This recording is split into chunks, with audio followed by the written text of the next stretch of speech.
Hi mga ka-ebabs! So ngayon araw ay maglilinis ang e-abab niya sa kanyang kwarto kasi ilang araw niya nang hindi nalilinis sa kanyang bakla. Kaya maglilinis siya at kaya maglilinis siya kasi siya ay masipag. Ay, walang ganun bakla. Hindi naman talaga masipag yan. Tignan niyo, pinakikita pa ng e-abab ang maduming kwarto niya bakla. Kaya yan. Maliwanag pa yan. Kaya yan, magsalita pa ang e-abab. Uy, ano ba yan? Aalisin nga ng e-above dyan yung bola nung time niya at ilalagay niya dun sa gilid. Kasi bakla, nakatambak lang ang bola doon, sabi ng e-above. At yan, ang e-above ay napakadumi ng kwarto. Inaalis nga ng e-above ang bolang ay ang ring na yun, pero hindi niya maalis bakla. Siyempre, ay nako e-above. Mahuhulog pa nga niya nung time na yan at nahulog na. Yan ang e-abab nyo, mga syunga ka talaga e-abab. Naalis na nga ng e-abab yung ring niya nung time na yan, kaya yan, wala na, bakla.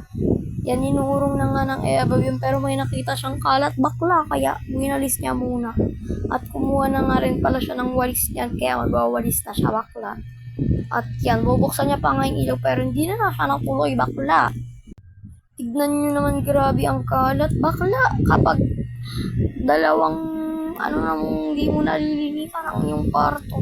Guys, nung naglinis ako dati, hindi na ako nakapaglinis ang e-abab na yan. Diyan, yan, nagwawalis na nga ang e-abab ng time na yan bakla. At iuurong niya nga pa dyan yung drawer niya bakla. Siyempre, kailangang iurong niya bakla. Nilagay niya nga rin pala dyan yung mga nasa taas para daw ayan doon. Lalagyan na ng mga damit ng e-abab. At kinuha niya nga rin pala ang bag. At nilagay niya sa drawer bakla. Alangang hindi ilagay. Lalagay niya nga rin pala yan. At magtutupi nga ang e-abab kasi big. Ano ba yan? Ano bang klaseng tuwi yan? Walang ganon. Magtutupi na ang e-abab natin dyan. At yan, hindi pa marunong magtupi. Ay, walang ganon bakla. Nagtupi na nga rin pala siya dyan at ang tagal niya magtupi bakla. Nakakadalawang tupi pa nga lang. Ay, tapos agad bakla. Siyempre, meron pa nga siyang 3 tutupiin dyan mga e-abab, kaya pinagsisikapan niyang malinis ang kwarto niya bakla. Yan, sinisimulan niya na nga magtupi dyan. Akala nga niya, onti lang yung titikupin ng e-abab na yan, pero ang dami palang bakla.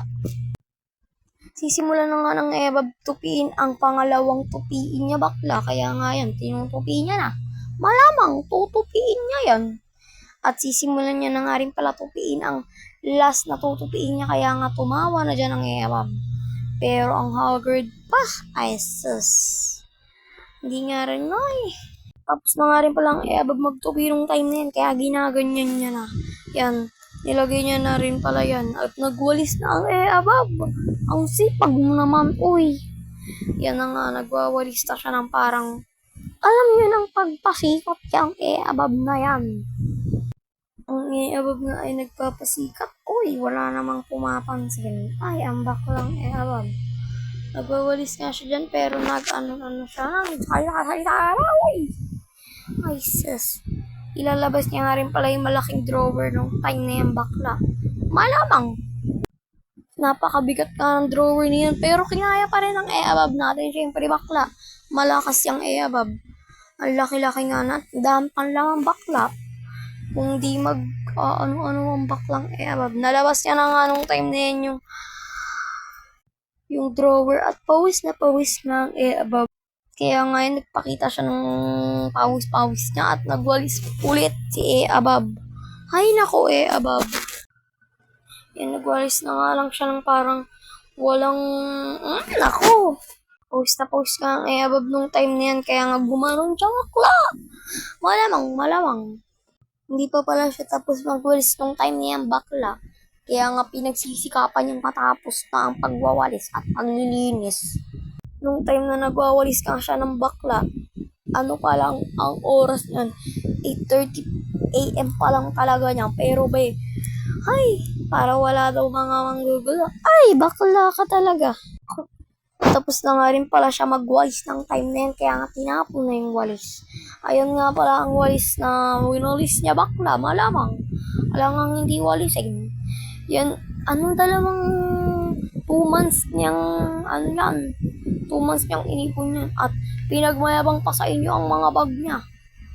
Meron pa nga siyang bag niyan sa baba, pero ayan lang yung napakita niya. Ang linis-linis ng kwarto mo, Abab. Ang ganda-ganda na talaga, bakla.